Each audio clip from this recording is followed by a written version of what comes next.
Seja muito bem-vindo, seja muito bem-vinda a mais um episódio do TreinaCast especial do Corretor Experience, o maior evento de corretores imobiliários aqui do Espírito Santo. E eu tenho a honra, o prazer de falar agora com o Eduardo Reis, ele que é gestor comercial da Gran Construtora. Muito prazer estar aqui com você, Eduardo. Prazer todo meu estar aqui.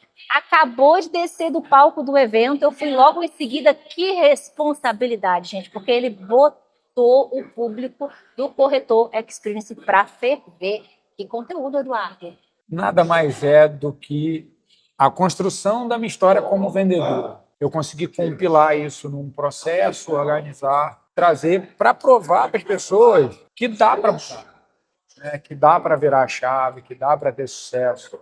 É uma palestra que eu faço com muito carinho, porque eu estou contando, não estou contando a vida de A, B ou C, estou contando a minha, estou compartilhando com os corretores aquilo que eu precisei fazer para poder estar hoje na gestão de uma empresa do tamanho que é a Grande Consultora. E quando que nasceu o Eduardo vendedor? Que momento da sua vida? Como é que se deu isso? O Eduardo vendedor, ele estava aqui guardadinho, né?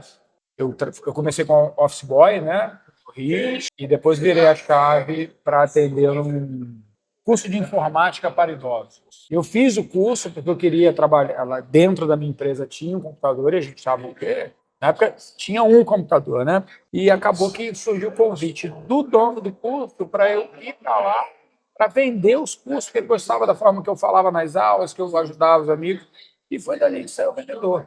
Mas ainda aquele vendedor que eu falei lá no começo. O vendedor que tinha medo, o vendedor que tinha vergonha de oferecer, o vendedor. Era o espírito de venda puxado para trás. Você já entra na venda com a expectativa de que vai tomar um não.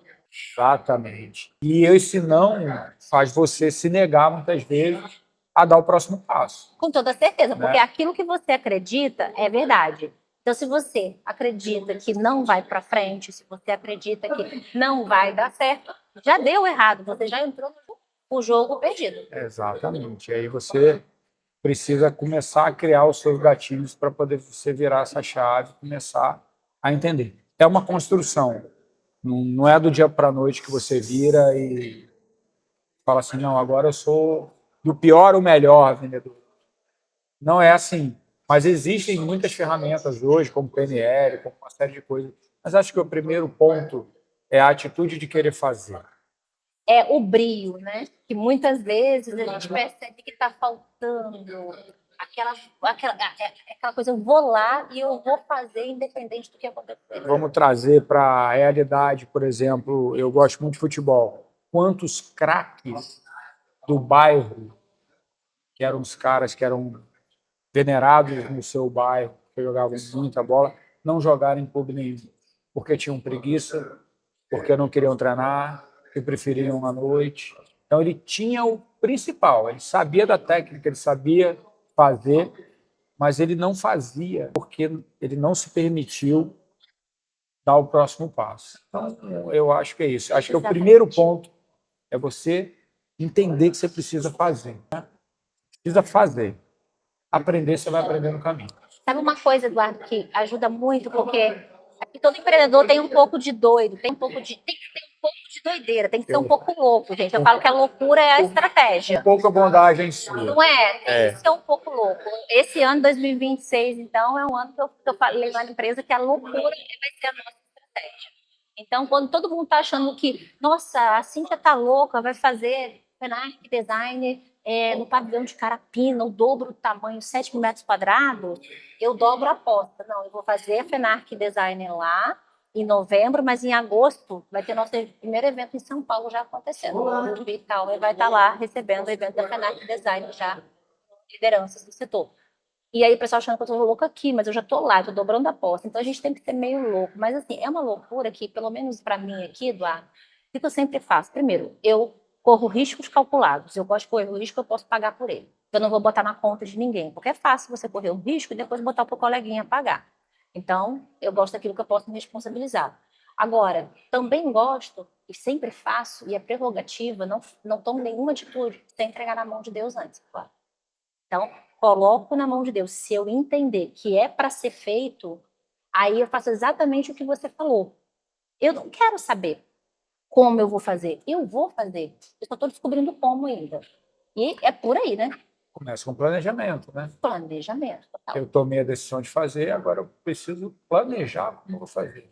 Agora me diz uma coisa, Eduardo, quando que o mercado imobiliário chegou na vida do vendedor Eduardo? O mercado imobiliário chegou em 1998, pouco tempo. Eu fui fazer faculdade, porque eu não tinha perspectiva de fazer faculdade no Rio. Eu estudei escola pública a vida inteira, a faculdade particular era muito cara, a gente não tinha condição de pagar. A pública eu não ia passar, entendeu? Não era o melhor aluno da turma, pelo contrário, talvez era o mais bagunceiro, o mais atrevido, mas não era o melhor. Eu não tinha essa perspectiva. A minha mudança para o Espírito Santo, já com 21 anos de idade, me levou para um ambiente, e isso é muito importante, o ambiente que você está, de pessoas que tinham objetivos muito maiores do que aqueles do ambiente que eu vivia. Isso impulsiona demais, né? E naquele momento me ensinou um sinal de alerta. Eu falei, cara, eu também posso. E eu fui fazer faculdade e na minha turma tinha um gerente de imobiliária, que é um da Neto Imóveis. Hoje ele tem a imobiliária dele, mas na época ele era gerente de uma outra. E pela conversa, eu trabalhava com plano de saúde e tal, e o bate-papo, ele resolveu apostar e me puxar. A aposta dele deu certo? Não, porque eu ainda era o cara da procrastinação, do amanhã eu faço, do peraí, da farra. Me deu base, porque eu aprendi muita coisa de mercado imobiliário, Sim. porque eu gosto de aprender, mas a execução continuou prejudicada. E aí eu saí, fiquei 2 anos, ali uma venda a cada 3, 4, 5 meses, só para pagar as contas mesmo. Foi o ano que eu fui pai das minhas primeiras filhas, e aí falei, opa, não dá para ficar aqui, preciso arrumar alguma coisa que pelo menos me dê dinheiro para poder sustentar os meninos. Aí eu voltei para a iniciativa privada. Falei com o plano de saúde, trabalhei em banco. Isso durou 2 anos também. Eu acabei saindo do banco que eu trabalhava. A minha única possibilidade de voltar e arrumar um trabalho imediato foi o mercado imobiliário. Eu não sei. Eu voltei para o mercado Te imobiliário. chamou. Alguma coisa me deu um estalo, eu falei, eu Universo vou conspirou ali. voltar. Por quê? Não sei, não deu certo outra vez, mas eu vou voltar. E eu voltei. E 2 anos depois também, você já estava, né? Você já tinha sentido o baque, né? Eu precisava produzir. Bateu na... Bateu, literalmente. Engraçado que essa virada de corretor para gestor aconteceu muito rápida também. E aí você falou das suas filhas, às vezes o pessoal, principalmente para mulheres, o pessoal fala assim, mulher vai ter filho, acabou a carreira. Gente, não é sempre assim não, tá? Eu, por exemplo, meu filho foi algo que aconteceu na minha vida que me impulsionou a ter mais garra, que me impulsionou a fazer mais coisas por ele, por ele. Ano passado, Eduardo, o meu filho falou assim comigo, tem um dia que eu estava muito cansada, véspera de FENAC. Eu tinha trabalhado, sei lá, acho que umas 15 horas naquele dia. Eu sentei no sofá com meu filho e falei com ele assim, meu filho, acho que a mamãe vai parar de trabalhar. Ficar mais tempo com você, acho que eu vou parar de trabalhar. E o meu filho, para quem não conhece, ele tem 14 anos hoje, mas ele é autista, então ele tem uma imaturidade, característica dele. E aí ele não entendeu que parar de trabalhar era parar de fazer a FENAC. Aí ele falou assim, nossa, mamãe, excelente, que bom. Então vamos ficar mais tempo junto. Eu falei, eu vou deixar esse negócio de FENAC para lá. Vou fazer a FENAC, tá dando muito trabalho, tá crescendo muito. Aí ele, de jeito, mãe, você não pode deixar a FENAC. Eu falei, não, meu filho, mamãe tá muito cansada. Eu creio que Deus usou muito ele nesse momento para falar comigo, que ele disse assim para mim, Eduardo, assim, mamãe, você é uma guerreira. Deus colocou a FENAC no seu coração e começou a chorar de soluçar. Se você desistir agora, mamãe, o que vai ser de mim? Porque eu sou autista e lá fora eu não vou conseguir emprego. E sou eu que vou cuidar da FENAC quando eu crescer. Aí eu olhei, tomei aquele soco no estômago e falei, Eu tomei daqui, sei lá. então tá bom, Deus, eu já entendi o recado. Foi dito com todas as letras. Eu falei, não, meu filho, então tá bom. Aí ele falou, não, você vai lá, mamãe, você faz um pouquinho de FENAC, você fica um pouquinho comigo, a gente vai dividindo. Eu falei, tá combinado, meu filho, a gente vai dividindo. E assim foi para você também. Suas filhas vieram, passaram esses 2 anos e você voltou para o mercado imobiliário. Voltei para o mercado e aí eu não tinha outra opção de de errar novamente. Voltou E o agora Eduardo pai. o pai, o Eduardo mais maduro, né? Mas com um monte de problema também, porque você constrói uma coisa errada, reconstruir é muito mais difícil, né? Você tem que quebrar os seus pilares para fazer outros. Mas são 26 anos, né? Eu acho que deu certo. Tem 26 anos que você está no mercado imobiliário. 26. Só que assim, até agora a gente falou do seu início ali como vendedor, mas tem a figura do Eduardo gestor, porque é diferente, porque você pode ser um excelente vendedor, mas como liderança, como gestor, você não é bom. Como é que foi essa transição? A gerência entrou muito rápido na minha vida. Foi logo depois? Eu comecei nessa empresa lá em Jardim Camburi. O cara que eu tenho muito carinho foi, eu digo que o Anderson Fiorotti, era dono da Fiorotti Modas.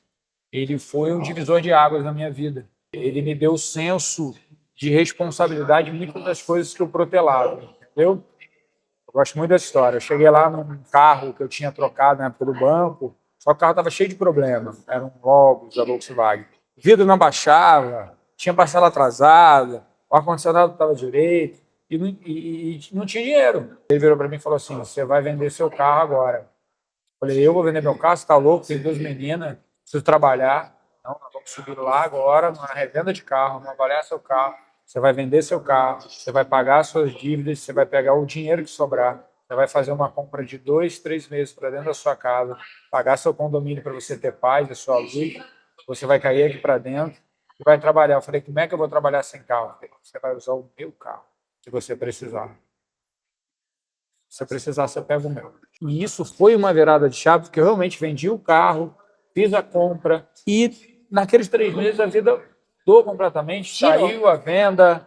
Em menos de um ano, ele já estava montando outro escritório em outro bairro. 4, 5 meses, mais ou menos, ele me deu a opção da gerência na loja, porque eu já ajudava os colegas. Em um ano, eu estava tirando o meu primeiro carro zero. Opa, que alegria! Imagina a festa. Bem legal. Chegar aquele carro em casa, as crianças pequenininhas. Agora, Eduarda, eu percebo, eu converso com muitos empresários, com muitos profissionais de sucesso como você, e eu percebo um padrão, que é sempre o esforço, a paciência, a insistência, se permitir se quebrar para se reconstruir. Mas eu sempre percebo também que isso não acontece sozinho, isso sempre tem conexões envolvidas, pessoas que, ao meu ver, porque eu olho para esse lado espiritual, que Deus coloca no nosso caminho, e lógico que não gratuitamente, a gente faz a nossa parte também, mas que acabam alavancando como ele pegou e te ajudou a te dar esse start para você poder ir, esse empurrãozinho para você poder ir. É o caminho para você poder, você tem que entender e usar aquilo a seu favor, né? Então foi o que aconteceu. Fiquei lá 7 anos com ele, assumi uma empresa em parceria, a gerência de uma consultora, ainda por essa empresa a gente assumiu, e dali eu fui ganhando musculatura. Aí. Tem uma hora que você tem que entender que gratidão é importante, mas tem hora que você não pode abrir mão da sua evolução por gratidão. Sim. Não é porque você está saindo para ir para outro Você tem que lugar. aprender a fechar ciclos. A vida são microciclos, então você tem que aprender a fechar e iniciar outros, e tá tudo bem. Exatamente. Desde que Sim. você saia de uma forma honrada, Mas de eu um acho. relacionamento, de uma fase, de um ciclo, de um ambiente. É isso. Tem que Mas ser. a pessoa vai ficar aborrecida. Gente, e aí? E aí você vai. Ele um dia passou por isso, está lá em cima. Porque ele vai ficar aborrecido, você não vai fazer e vai continuar onde você está, se você já tem a capacidade de dar um degrau assim. Não, né? Então, tem que entender isso também, que gratidão é importante, mas não paga. Isso. E, assim, hoje, a palestra que eu dei hoje, logo depois do Eduardo, eu falei sobre a mesa certa e o poder do ambiente. E eu sempre falo que quando eu vou sentar nas mesas, eu quero me sentir a mais burra. Recentemente, eu fui para São Paulo e fui para um encontro de empresários lá, 70 empresários que eu fui convidada. Eu falei: eu estou indo com a expectativa de me sentir burra. Se eu não me sentir burra, eu vou me decepcionar. Me sentir burra, gente. Eles falaram de muita tecnologia, de economia global, assim, lá do Vale do Silício, uma galera que está organizando para ir para lá. E eu falei: nossa, eu tenho que estar aqui realmente, porque eu me senti burra. Então, é isso. Você está numa mesa, você está num ambiente, você está com pessoas mas você percebeu que você já alcançou um certo nível e que aquilo que você quer construir, às vezes vai ser em outro lugar, com outras conexões. Eu amo palestra. Gosto muito de fazer. E olha onde eu estou. Paula Angelini, Martins, Michele Miller, Gustavo Rangel. Todas as pessoas são referências no mercado imobiliário, palestra para o mercado imobiliário. Já estão num degrau muito lá em si.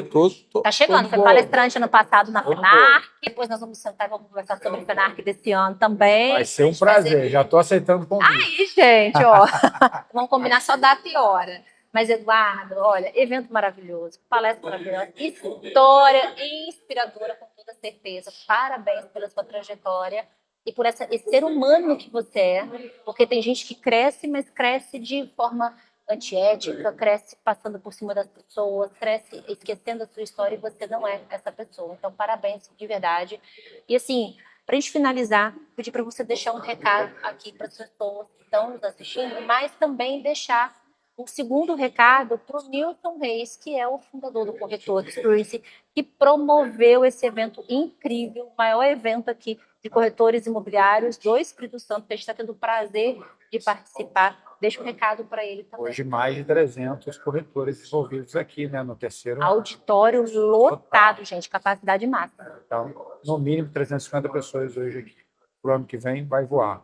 Mas o recado que eu deixo é: não adianta você ter conhecimento, estratégia, planejamento, se você não executa. A execução é o primeiro passo de qualquer coisa. Você tem que executar. Tem um texto lá na palestra que é: o amanhã é o cemitério das ideias ideais. Não vou fazer amanhã e a sua ideia, que era genial, não vai acontecer porque você não faz. Então, acho que é o primeiro ponto. Faça. E falar do Nilson, meu amigo, é falar do cara que fez, tomou a coragem de fazer, comprou essa briga por ser um apaixonado pela educação, pelo mercado, de promover essa mudança no mercado, as pessoas poderem ganhar conhecimento. Quem ele está trazendo aqui hoje, na terceira edição, são pessoas do Brasil inteiro, são pessoas renomadas. Está trazendo aqui, na casa da pessoa, curso que muitas das vezes a gente precisa ir para São Paulo para fazer. Com todos, o nível do evento está elevadíssimo. O Nilson cara, meus parabéns pela atitude, pela coragem. Muito feliz em ser seu amigo, tá? Porque você é um cara de valor. É isso, gente. Então, tem recado dado. Lembre-se, melhor feito do que perfeito. É o lema que eu uso lá na empresa e a gente vai melhorando daí para frente. E Nilson, meu grande abraço para você. Seguimos com o especial do TreinaCast do Corretor Experience. E se você ainda não se inscreveu no canal, vai lá, se inscreva, ative as notificações para você não perder nada por aqui. Muito obrigada, Eduardo, pela presença e parabéns pela história novamente.